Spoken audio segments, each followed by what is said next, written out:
জয় জয় বজরংবলী। সবাই কেমন আছো বন্ধুরা? আশা রাখছি হনুমানজির কৃপায় তোমরা প্রত্যেকে সুস্থ রয়েছো।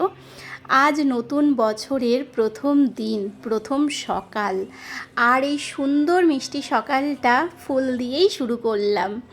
সবাইকে শুভ নববর্ষের অনেক অনেক শুভেচ্ছা জানাই এবং পাশাপাশি ঈশ্বরের কাছে প্রার্থনা করি তোমাদের এবং আমাদের প্রত্যেকের যেন স্বপ্ন পূরণের বছর হয়ে আসে।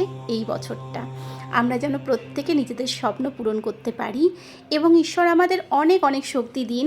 এই যে পেছনে কত রকমের কান ভাঙানি হয়, এমন এমন কিছু কথা যার সাথে হয়তো আমরা নিজেরাই জানি না বা নিজেরাই করিনি, কিন্তু পেছনে বলা হয় এবং বিশ্বাস করানো হয়। তো এই সমস্তটা জানার পরেও সেই মানুষগুলোর সাথে মিষ্টিভাবে কথা বলি, মিষ্টিভাবে ব্যবহার করি এবং চুপ থাকি। এই যে ধৈর্য, এই যে ক্ষমতা ঈশ্বরই তো দিয়েছেন।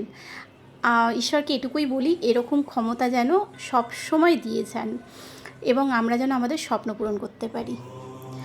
সকাল সকাল কর্তামশায়ের হাতের চা দিয়েই কিন্তু আমরা নতুন বছরের প্রথম দিনটা শুরু করেছিলাম।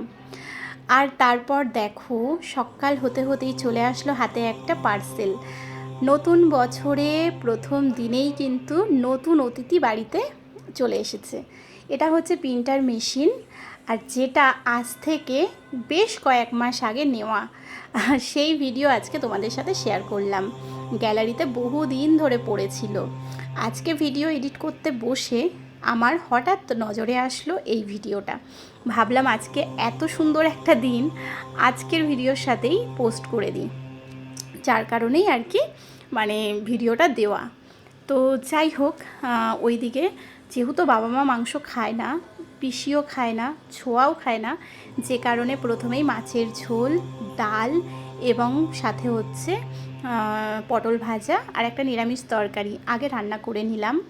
তারপরে বসিয়ে দিলাম মাংসটা। আর মাংস এত সুন্দর করে সাজিয়ে গুছিয়ে ভিডিও বানিয়েছি, অথচ আমি স্পিডে পোস্ট করলাম, রান্না সম্পর্কে কিছুই বলছি না। তার কারণ আমার এই যে ভিডিওটা, রেসিপিটা আর কি, এই মাংসের রেসিপিটা চলে যাবে সোজা রান্নার চ্যানেলে।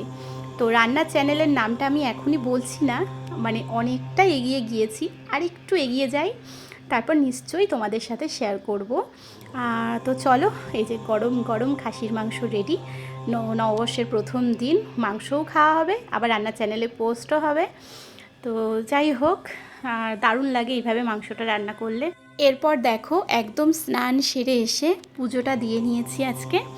আর আমার রাধা মাধবকে নতুন পোশাক পরিয়ে সুন্দর করে সাজিয়ে নিয়েছি। কেমন লাগছে অবশ্যই জানিও। আমার তো ভীষণ ভালো লাগছে, আমি চোখ ফেরাতে পারছি না। যা যেটুকু ফুল ছিল দিয়ে আজকের পুজোটা সুন্দরভাবে দিয়ে নিলাম বছরের প্রথম দিনটা। এরপর চলে আসলাম সোজা দুপুরের খাওয়া দাওয়াতে। এই যে মাছের ঝোল, লঙ্কা আর হচ্ছে লবণ নিয়েছি, মাছ ভাজা আর একটা ডিম ভাজা নিয়েছি। ডিম ভাজাটা তোমাদের বলা হয়নি, আর চাল কুমড়ো ঘন্টটা বলেছিলাম না, এটাই নিরামিষ তরকারি। পটল ভাজা, ডালটা আমি নিয়েছি সাথে মাংস। এই দিয়ে আজকের ভুরি ভোজটা আমরা সেরে নিয়েছি। প্রত্যেকটা রান্না ভীষণ ভালো ছিল। আমি রান্না করেছি বলে বলছি না, বাড়ির প্রত্যেকেই বললেন। যেহেতু আজকে পয়লা বৈশাখ, বিকালে বেরোনো আছে, একা বেরোবো আবার কর্তার সঙ্গে বেরোবো, তো ভাবলাম যে নেল পালিশ পরা যাক। এই যে কর্তামশাই পয়লা বৈশাখ উপলক্ষে আমাকে নেল পালিশ উপহার দিয়েছে, এর মধ্যে থেকেই পরা যাক এই মনে করে হলুদ আর বেগুনি দিয়ে নেল পালিশটা পরে নিয়েছিলাম। আর তারপর আমার আবার একটু ডিজাইন করতে ইচ্ছা হলো, তো আমি এরকম পরার পরে আমি আবার এরকম কারিকার্য করেছি। কেমন লাগছে জানিও। অনেকে অবশ্য প্রশংসা করেছে, আর অনেক দিন থাকেও হাতে। এরপর ঘরের সন্ধ্যাবাতি দেওয়া কমপ্লিট করে চা বানিয়ে বাড়ির প্রত্যেককে চা খাইয়ে তারপর নিজে রেডি হয়ে চলে আসলাম এই সকল টিমের সঙ্গে হালখাতা করতে, একেবারে সঙ্গীতাতে। তো হালখাতা করতে এসে আজকে দারুণ মজাও হয়েছে, আমরা যেহেতু সবাই একসঙ্গে রয়েছি। আর এই হচ্ছেন দিদি, যিনি আমাদের সাথে যোগা করেন, ওনার আমন্ত্রণেই আমাদের যাওয়া আর কি। আর এই ছিল প্যাকেটে। তারপর কর্তার গিন্নিতে আবারও বেরিয়ে পড়লাম এই যে মা সিদ্ধেশ্বরী মায়ের মন্দিরে। যার হাত ধরে কর্তার গিন্নিতে পথ চলা শুরু করেছি তাকে তো প্রণাম করতেই হয়। আর যিনি আমাদের প্রত্যেকটা সংকট থেকে উদ্ধার করেন, জয় বজরংবলী, ওনাকে আজকের দিনে প্রণাম না করলে চলে। তারপর চলে গিয়েছিলাম তাহিরপুর। কিন্তু দুঃখের বিষয় সেই ভিডিওগুলো করা হয়নি, মনেই ছিল না। যাই হোক, তারপর তাহিরপুর থেকে আমরা রানাঘাটে ফিরি রাত্রি 11:30টার সময়। আর আমার একটু মনটা কেমন যেন খারাপ খারাপ করছিল। মানে আমি ভেবেছিলাম এবার হয়তো আর ময়ূরপঙ্খীটা দেখা হবে না। তবে প্রত্যেক বছর কিন্তু রাত 12টা পর্যন্ত, 12:30 পর্যন্ত, 1টা পর্যন্ত ময়ূরপঙ্খী থাকে। কিন্তু একটু দুঃখ হচ্ছিল যদি না থাকে। কিন্তু কর্তামশাই ঠিক কোনো না কোনোভাবে জেনে নিল ময়ূরপঙ্খীটা ঠিক কোথায় আছে, আর ঠিক সেই জায়গাটায় আমি নিয়ে গেল। এই যে আমাদের রানাঘাটের ঐতিহ্য, প্রত্যেক বছর পয়লা বৈশাখের দিন এই যে ময়ূরপঙ্খী আমরা সবাই ভীষণ আনন্দ করি। দক্ষিণ পাড়া থেকে আমাদের দুটো বেরোয়, তার মধ্যে একটা দেখালাম। বছরের প্রথম দিন আর চায়ের সঙ্গ ছাড়াই শেষ করব তা কি হয়? খেয়ে নিলাম চা।